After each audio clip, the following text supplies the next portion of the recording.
Welcome to Sheriff's Talk, brought to you by the Missouri Sheriff's Association. During this episode and ones that follow, we'll be talking with sheriffs from across the state regarding topics relating to county law enforcement and jails. So please stay tuned. We'll be right back after a word from our sponsor.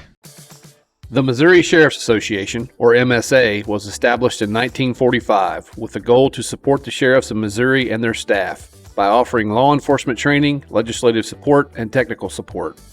MSA offers memberships, agency contracts, and vendor partnerships, and each comes with their own variety of perks like full access to the learning management system and support, tax-deductible contributions, membership card, vehicle decals, sheriff and jail magazine subscriptions, advertisement opportunities, reduced training prices, access to webinars, podcasts, and training, and CCW support. Join the Missouri Sheriff's Association and proudly display your support for your local law enforcement and Missouri sheriffs.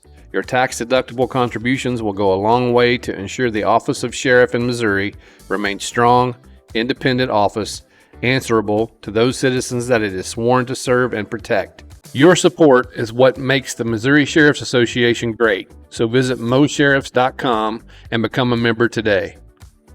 Welcome to today's episode of Sheriff's Talk. I'm your host for today, Kevin Merritt, and with me is Jasper County Sheriff Randee Kaiser. Sheriff, thanks for being here today. My pleasure. All right. I understand that you have a unique program going on in your county. Why don't you tell us a little bit about that? We have a 120-day treatment program that we operate out of the county jail.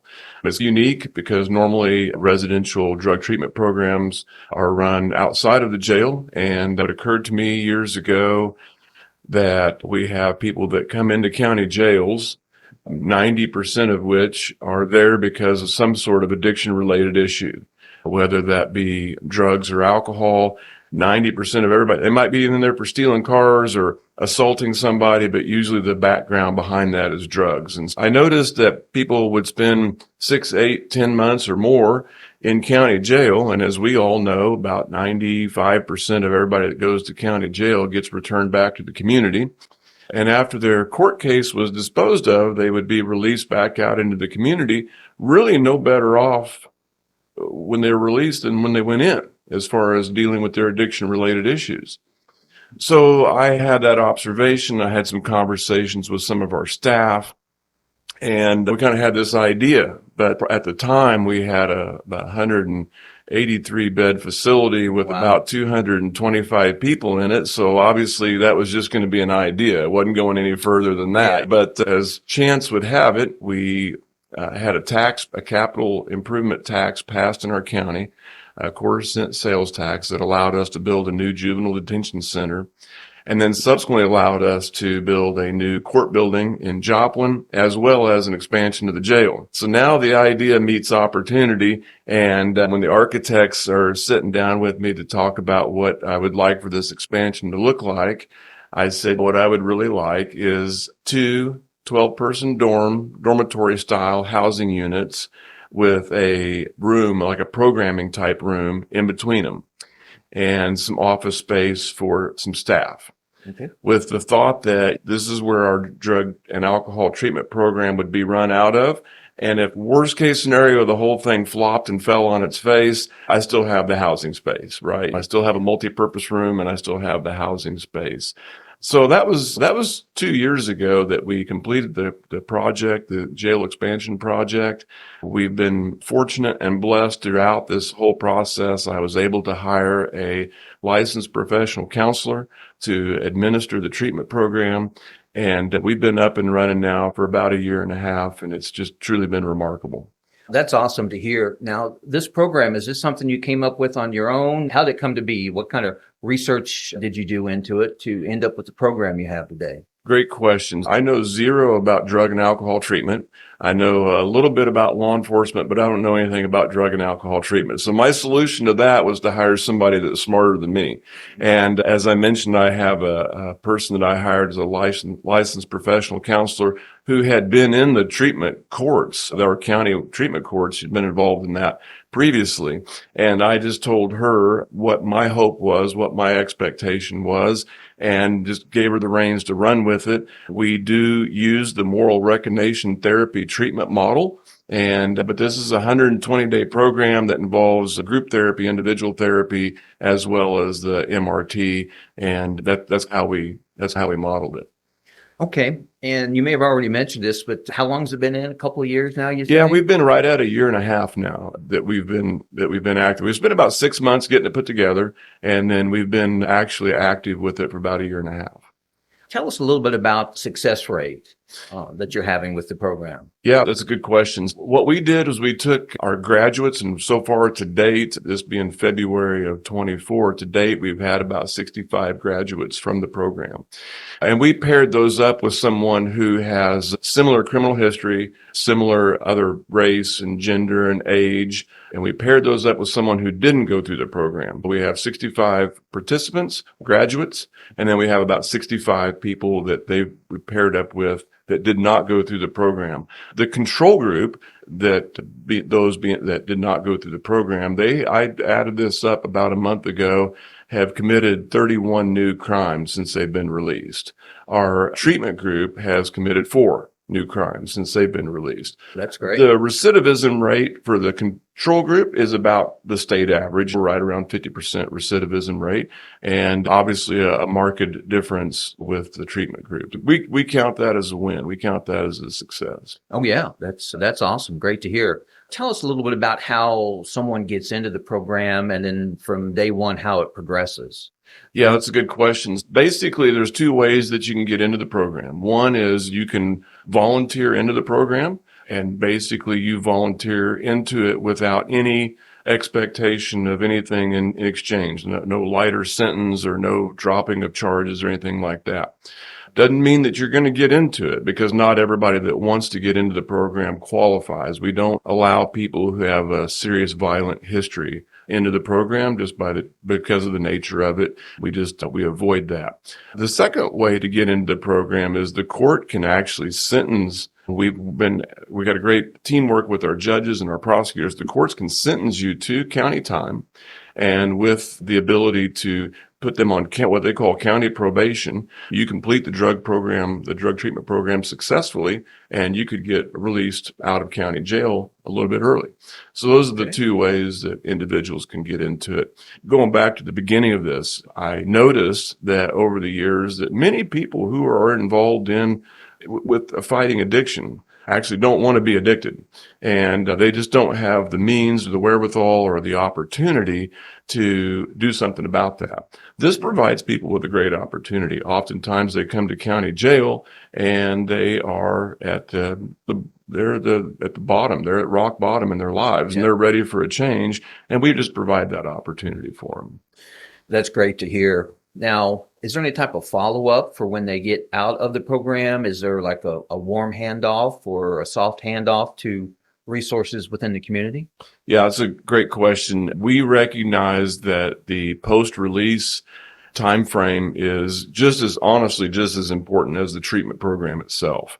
And so we do have a case manager that we staff that does just that. They work with them with housing, with continuation of treatment care, follow-ups. And so we partner with a lot of the social agencies in our county to help with that handoff and ensure that they have the things that are most critical: housing, employment, and follow-up care in terms of treatment or mental health treatment or drug treatment, whatever the case may be. And because that's a big part of it. As we know that the treatment can be successful, and while they're in custody, that's all good. But once they get released, that's when the real challenge starts. And so we do a pretty firm model of making sure that we take care of them after they're released.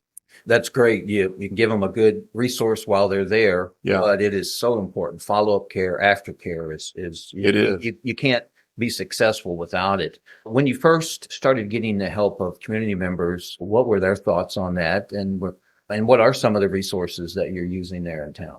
First of all, our community has been very supportive of this, and our community has always been very supportive, as is the case in a lot of counties across Missouri. We have individuals who are willing to provide AA and NA services, church services. We just started with individuals who will coach people to take the HiSET test, which is the old GED. They call it the HiSET now. We have people that come in and help coach young men and women who are interested in getting their degree or their high school equivalency. And so we just got a great partnership with our community. We always have. And we also have a good partnership with our community mental health system there in Jasper County, and that helps as well. We have a lot of housing providers that help us out and a lot of people that help us out with employment as well. Services such as these are not cheap. That's just a fact of life. How are you funding this program? Throughout this whole story about how we got to where we're at today, it started out as an idea and then an idea without a home. And then we got the home through the jail expansion. Then at the same time, as we're developing the home, I'm thinking to myself, well, this is going to be an expensive little adventure. How are we going to pay for this? And then all of a sudden, everybody gets a little bit of ARPA money. And so ARPA has, the American Rescue Plan Act has provided Jasper County with some funds. Our commission, who's been supportive of this whole thing from the get-go, agreed to allocate some of those funds to fund it. And that's been the sole source of funding thus far. And we'll fund it up through December of this year, right around the 1st of 2025. Okay. There is state and federal money out there that's in line to pick this up after that. We have a residential substance abuse treatment program grant in Missouri. That's a federal, Missouri acts as a federal pass-through for that money. Up until this point, only 2 agencies have ever utilized that money, the Department of Corrections and St. Louis County. But there is money available there to help us with that along the way too. So. Oh, that's great. Now you mentioned St. Louis County. I think they're doing something along the lines of what they call MAT, medication assisted treatment. Yeah. Are you involved in that in anything So related to this program? when we went out and looked around, we toured a couple of sheriff's offices across the United States to try to figure out how the best way to do this was. We noticed several of the sheriff's offices that we went to are doing medication assisted therapy. I personally am not a fan of medication assisted therapy. I'm more of a fan of doing group and individual therapy and this moral recognition therapy, which the state is utilizing through both their residential program as well as probation and parole. I'm more of a fan of that. I'm not a treatment specialist, but I don't know that it makes much sense to treat addiction by using medication to do that. And so we don't utilize the medication assisted therapy program. One of the, not drawbacks or downsides, but one of the things to overcome with the MAP program is jails as well are short-term holding facilities. Right. And I think we've seen some programs where it's about the time you get them lying down on their medication and get them making progress, and then they're released from the facility. Yeah. And they don't always have good resources within the community. Yeah, that's true. And that requires some pretty intensive care, has been my observation. When you use medication assisted therapy, it requires a different avenue of care that we're just not ready to go down. Your program, we talked about the success rate for the individuals going through it. How is it affecting your staff, their workload, the behavior of inmates that go through your programs, those type of issues? That's a great question. So there's 2 aspects to that. First of all, the detention staff, basically we're always full on the male side, so about 12 males, and we usually have anywhere from 4 to 5 or 6 females in the program. So it reduces that load in terms of those number of people. But then also we have people who are in the queue to get into the program. And I feel like the individuals that have a little bit of hope will control their behavior a little bit better. And we've just have found that there's a residual effect throughout the facility because the individuals who are wanting to get into the program are better behaved. And so we don't have quite that problem. The second thing I've noticed about this is we at our treatment graduations, each of the members who are graduating, each of the participants who are graduating get up and they speak for about 5 or 10 minutes. And you get to hear their story. And that's not something that we always hear in law enforcement. We don't get to hear the whole story about how their journey to where they're at in county jail and their journey through treatment. I personally have found it to be remarkable to listen to the journey that some of these individuals have gone through and their struggles with addiction throughout their life. I actually ask our patrol staff to come in and attend some of the graduations as if they're able to, and just so they can see a different side to individuals. We see on the patrol side, we see just that one side. We see the offender who's oftentimes intoxicated or high. Not at their best. Not at their best, Yeah. right? And sometimes belligerent, sometimes uncooperative. And that's all we ever see. And so our worldview gets narrowed down a little bit as to this is who these people who struggle with addiction, this is all they are, is they're uncooperative and they're high and they're negligent of their kids and things like that. The truth of it is the worldview is a little bit different than that. And that this provides people with the opportunity to see the struggle with it and the fact that we're providing an opportunity for folks. And I think that means a lot. Yeah, you touched on it earlier, of giving people hope. Yes. Without hope, what do people do? Yeah. And then one of the things that I learned from my time working in the jail is not to lose that human compassion, because there's a human side of law enforcement and detention. Yeah. And you just touched on a little bit. It's having been a patrol officer myself, it's all too easy when you see people at their worst to think that's all they're worth is their worst behavior. Right. And man, you can't lose that compassionate side. Yeah. I'll ask you your thoughts on it, because I often see among community members, lock them up and throw away the key. Mm. Why do they deserve these things? Just sit there and let them sit there and do their time. Mm-hmm.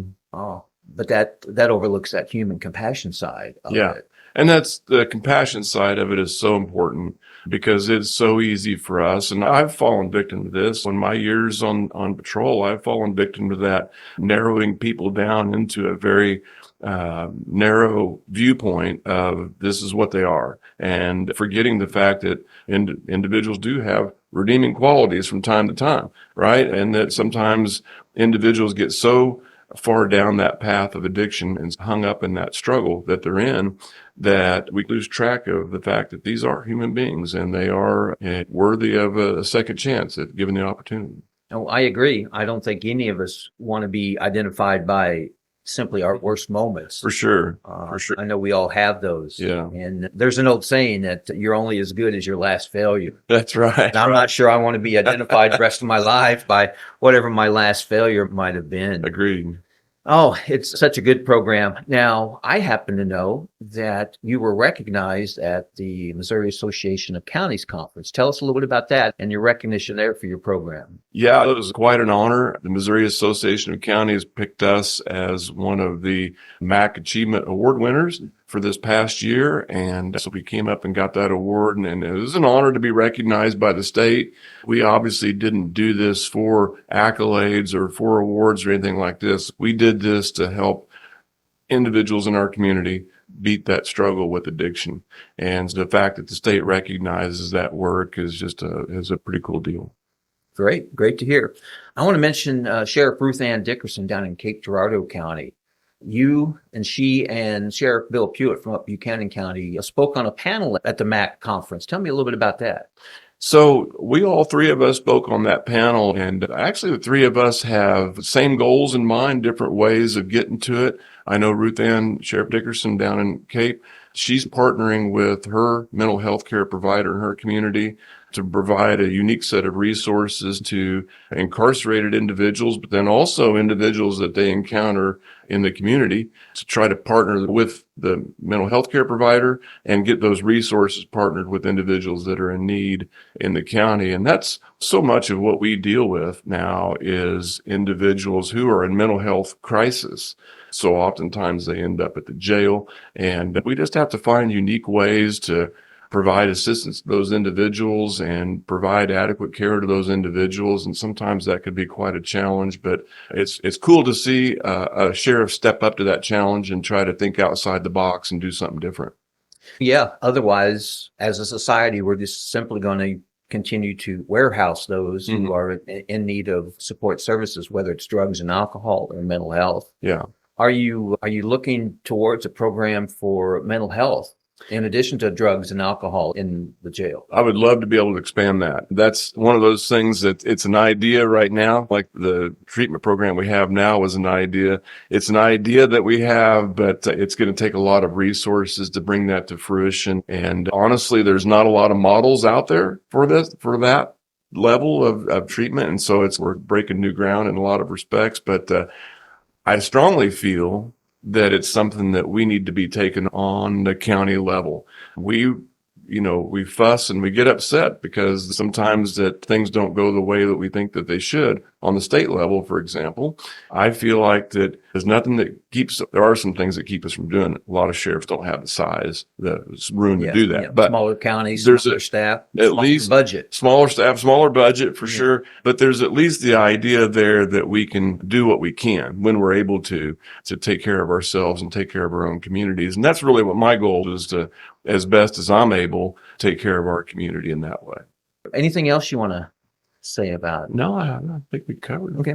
Have you had any contact with surrounding county sheriffs and that might be interested in doing what you're doing and helping them get it off the ground? I've had some inquiries from different counties and from some sheriffs, and we've had some inquiries either from other states. Hey, what is it that you're doing, and what's it look like? And the question that you had is, what did you model it after? When the truth of it is, we really didn't model it after anything. We did go to some of the other counties. We went to Wisconsin, we went to Indiana, and just to see what they were doing. And like I said, we didn't really find anything that was other than medication-assisted therapy, and which I'm glad you brought that up. But yeah, so we've had some inquiries, and I expect that maybe people see this and take notice.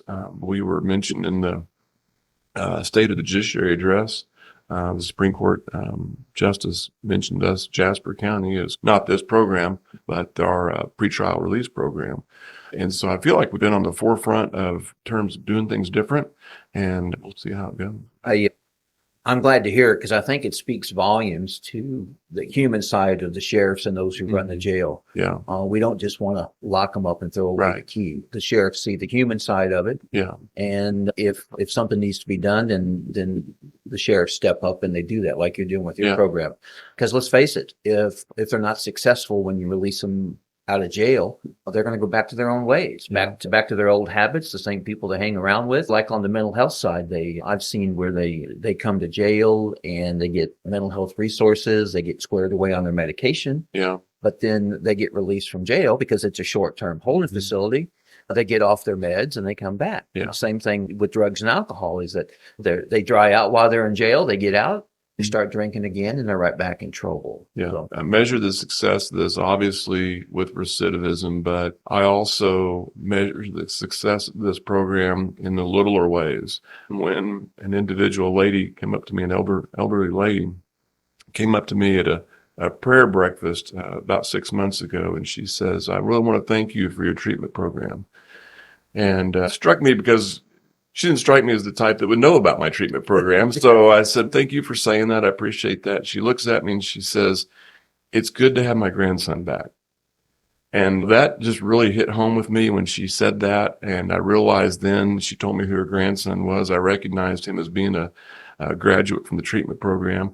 Little things like that tell you that this is all worthwhile. This is worth doing. Yep. Sheriff, I appreciate you being here today. Yep. As we close, anything else you want to mention about yourself, your program, your office? I can't think of anything else. We're just doing the best we can. Yeah. Keep fighting the good fight. Thank you. And appreciate you being here today. Thank you very much. My pleasure. All right. As we close today, we want to take time to recognize our sponsor, and we will close this episode out and see you next time. This is the host of Sheriff's Talk, Sam Boyd. We hope you enjoyed the show. If you would like to find out more about MSA or become a member, go to mosheriffs.com and click Become a Member. Hope to hear from you soon.